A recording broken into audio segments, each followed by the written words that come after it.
अस्सलाम वालेकुम। सुनाओ भी दोस्तों, कैसे हो? ठीक ठाक हो? अच्छा यार, ਤੁਹਾਡੇ ਲਈ ਇੱਕ ਐਪਲੀਕੇਸ਼ਨ ਲੈ ਕੇ ਆਇਆ ਵਾਂ ਭਾਈ। ਇਹਦੇ ਵਿੱਚ ਥੱਲੇ ਦੇਖੋ, ਡੇਲੀ ਮਿਲੇਗਾ ਤੁਹਾਨੂੰ ਰਿਵਾਰਡ। ਉਸ ਤੋਂ ਇਲਾਵਾ ਤੁਸੀਂ ਇਹ ਐਡ ਦੇਖਣੇ ਨੇ। ਐਡ ਦੇਖ ਕੇ ਪੈਸੇ ਕਮਾ ਸਕਦੇ ਹੋ ਭਾਈ। ਕੋਈ ਫੇਕ ਨਹੀਂ ਆਇਆ, ਮੈਂ ਤੁਹਾਨੂੰ ਇਹ ਦਿਖਾ ਰਿਹਾ ਵਾਂ। ਇਹ ਨਹੀਂ ਕਿ ਡਾਲਰ ਨਹੀਂ ਦਿੰਦੇ ਇੰਨੇ, ਸਿਰਫ 2 ਘੰਟੇ ਜਾਂ 3 ਘੰਟੇ ਤੁਸੀਂ ਇਸਤੇਮਾਲ ਕਰੋ ਤਾਂ ਤੁਹਾਨੂੰ $2 ਜਾਂ $3 ਮਿਲਣਗੇ। ਨਹੀਂ ਤਾਂ 2 ਘੰਟੇ 'ਚ $1। ਇਹ ਨਹੀਂ ਕਿ ਸਾਰੀ ਦਿਹਾੜੀ। ਇਹਦੇ ਵਿੱਚ ਤੁਸੀਂ ਪੇਪਾਲ ਤੋਂ ਵੀ ਲੈ ਸਕਦੇ ਹੋ ਔਰ ਈਜ਼ੀ ਪੈਸੇ ਦੇ ਵੀ। ਈਜ਼ੀ ਪੈਸੇ ਤੋਂ ਵੀ ਤੁਸੀਂ ਭਾਈ ਇਹ ਪੈਸੇ ਕਢਾ ਸਕਦੇ ਹੋ। ਹੋਰ ਬਹੁਤ ਅੱਛੇ ਯਾਰ ਇਹਦੇ ਵਿੱਚ ਫੀਚਰ ਹੈਗੇ ਨੇ। ਇਹ ਮੈਂ ਤੁਹਾਨੂੰ ਵਿਖਾ ਵੀ ਦੇਣਾ ਵਾ। ਇਹ ਦੇਖੋ ਮੇਰੀ ਆਈਡੀ ਦੇ ਇਹ ਮੈਂ ਯਾਰ ਪਹਿਲਾਂ ਮੈਂ ਚੈੱਕ ਕਰਨਾ ਵਾ, ਪਹਿਲਾਂ ਆਪ ਮੈਂ ਇਸਤੇਮਾਲ ਕਰਨਾ ਵਾ ਅਤੇ ਉਸ ਤੋਂ ਬਾਅਦ ਮੈਂ ਤੁਹਾਨੂੰ ਦੱਸਣਾ ਵਾ ਕਿ ਜੇ ਐਪਲੀਕੇਸ਼ਨ ਫੇਕ ਹੁੰਦੀ ਉਹ ਮੈਂ ਨਹੀਂ ਦੱਸਦਾ। ਜਿਹੜੀ ਐਪਲੀਕੇਸ਼ਨ 'ਤੇ ਮੈਂ ਖੁਦ ਕੰਮ ਕੀਤਾ ਹੋਵੇ ਤਾਂ ਮੈਂ ਤੁਹਾਨੂੰ ਉਹ ਦੱਸਣਾ ਵਾ। ਇਹਦੇ ਵਿੱਚ ਇਹ ਤੁਸੀਂ ਐਡ ਦੇਖਣੇ ਨੇ। ਐਡ ਦੇਖੋਗੇ ਤੁਹਾਡੇ 25 ਕੁਆਇਨ 40 ਕੁਆਇਨ 25 ਕੁਆਇਨ 40 ਕੁਆਇਨ ਤੁਹਾਨੂੰ ਮਿਲਦੇ ਰਹਿੰਦੇ। ਮੈਂ ਤਾਂ ਲਾਈਵ ਆ ਰਿਹਾ ਤੁਹਾਨੂੰ 24 ਕੁਆਇਨ ਫਿਰ ਮਿਲੇ ਮੈਨੂੰ।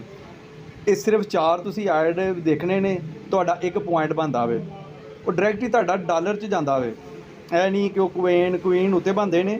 ਇਹ ਤੁਹਾਡਾ ਡਾਇਰੈਕਟ ਹੀ ਆ। ਮੈਂ ਤੁਹਾਨੂੰ ਹੁਣ ਅੱਗੇ ਦਿਖਾਏ ਸਨ, ਮੇਰੇ ਕੋਲ ਹੈਗੇ ਸਨ 22%।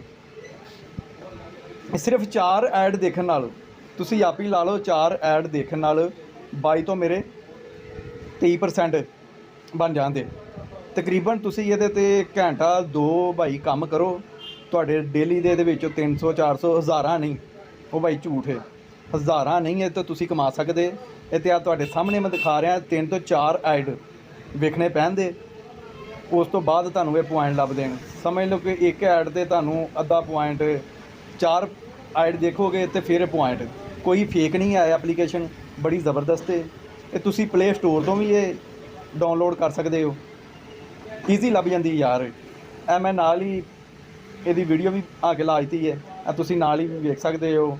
Watch video earning play store ਤੋਂ ਤੁਸੀਂ ਇਹ ਸਕੂਨ ਨਾਲ ਡਾਊਨਲੋਡ ਕਰ ਸਕਦੇ ਹੋ ਅਤੇ ਇਹਦੇ 'ਤੇ ਪੈਸੇ ਕਮਾ ਸਕਦੇ ਹੋ। ਕੋਈ ਭਾਈ ਫੇਕ ਨਹੀਂ ਹੈਗੀ, ਨਾ ਮੈਂ ਫੇਕ ਵੀਡੀਓ ਬਣਾਉਣਾ ਵਾ। ਇਹ ਦੇਖੀ ਜਾਓ ਤੁਸੀਂ। ਇਹ ਭਾਈ ਚੌਥਾ ਐਡ ਹੈ, ਤੁਹਾਨੂੰ ਦਿਖਾ ਰਿਹਾ ਨਾ ਕਿ 4 ਐਡ ਕੋਈ ਮੈਂ ਇਹਦੇ ਵਿੱਚ ਕਟਿੰਗ ਨਹੀਂ ਕੀਤੀ। ਜਿੰਨੇ ਐਡ ਦਿਖਾਵਾਂਗਾ ਮੈਂ ਤੁਹਾਨੂੰ ਉਨੇ ਹੀ ਦੇਖ ਲਓ, ਉੱਤੇ ਪੁਆਇੰਟ ਆ ਜਾਂਦੇ। 4 ਐਡ ਮੈਂ ਟੋਟਲ ਦੇਖ ਚੁੱਕਿਆ। ਅੱਗੇ ਤੁਸੀਂ ਵੇਖੇ ਸੀ 22% ਸਨ, ਹੁਣ ਦੇਖ ਲੈਣਾ। ਮੈਂ ਤੁਹਾਨੂੰ ਚੈੱਕ ਕਰਵਾਉਣ ਲੱਗਾ ਭਾਈ, ਉੱਤੇ ਚੈੱਕ ਕਰ ਲਓ 23%। ਭਾਈ ਫੇਕ